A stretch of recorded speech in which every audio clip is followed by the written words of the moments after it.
Hi, there's Randy, your Saw Machine Man. We're going to do a real quick, hopefully three-part oil your own Kenmore by request. I'm going to try to do this as quickly as I can. There's going to be a lot to cover, but I'll do it in 3 segments, so it won't be so hard to load and get bogged down in watching this. You can go the one you want. I got the left side of the machine we're going to do first, and that's going to be your take-up assembly, all your stuff in your needle bar area, and your zigzagging and all that. So to oil this, it's very simple. This side is very, very easy to over oil because gravity will take anything you oil up here and put it on the tip of your needle before the day is done. So you got to be real sparing with it. You'll see little dots, little holes, little oil journals on all your connections. And when I'm putting a drop, like right here, you'll see a little drop there. Back here, you'll see a little oil hole with a drop. There's one right here. There's one right here. You want to get on your needle bar on the top, and then below, down here where it slides. So everything that slides or hinges or pivots or plunges through a plunger, you give it a drop of oil.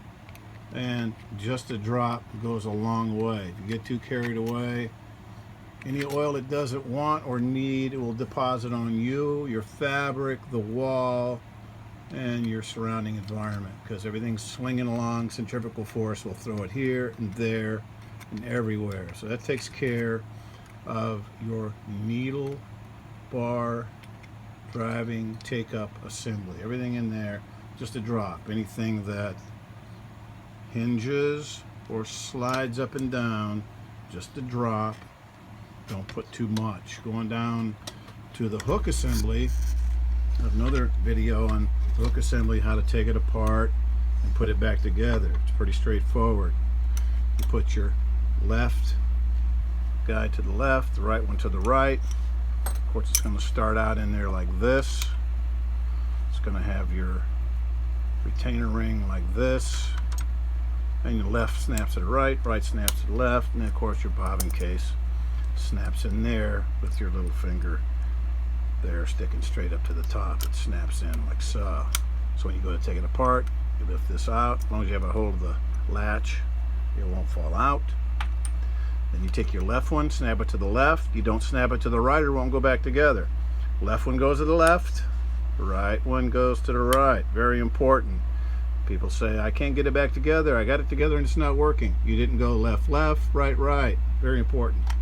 Take this out, take this out. Now, where you want to oil here, the important place is back here behind this driver, right in here.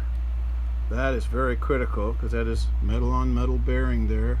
And you have to have some molecules of oil between the two kinds of metal so they don't grind against each other. It'll lock this machine up like it's welded if that's dry. You can oil the dickens out of this, it's no big deal.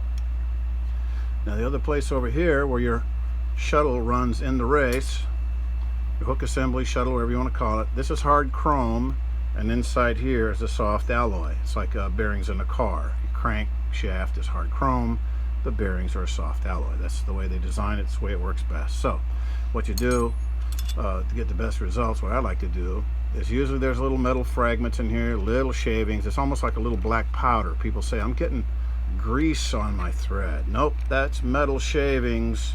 So what you do is you soak that with oil, and then you wipe it out, kind of give it a little bit of a rinse job.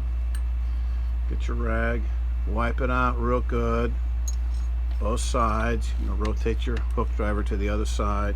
Be careful with the needle, it'll bite you. Sometimes it's a good idea to take the needle out if you're not aware of your needle, because it'll nail you and you'll have a hole in your finger. It'll bleed like a stuck pig, yeah, a million times. See, there's that. It looks like grease, but that is actually metal shavings, and the oil washes that out, and you come back in and oil on top of that. Plenty of oil there. Of course, when you got to get the oil out, you're going to run your machine and run a thread through there that you're not real crazy about. A nice white thread or a pastel light color. Let's put the hook in first, and then you'll notice it goes from a dark color to a light color, and what you're doing is you're taking all that oil and all that all the metal shavings out of there, left to right, right to left, and you put your hook back in. And that's how you oil that side. Okay, going to wrap up that first segment of it, and we'll go to the other side. So that's the end of part 1. Oiling your Kenmore 158.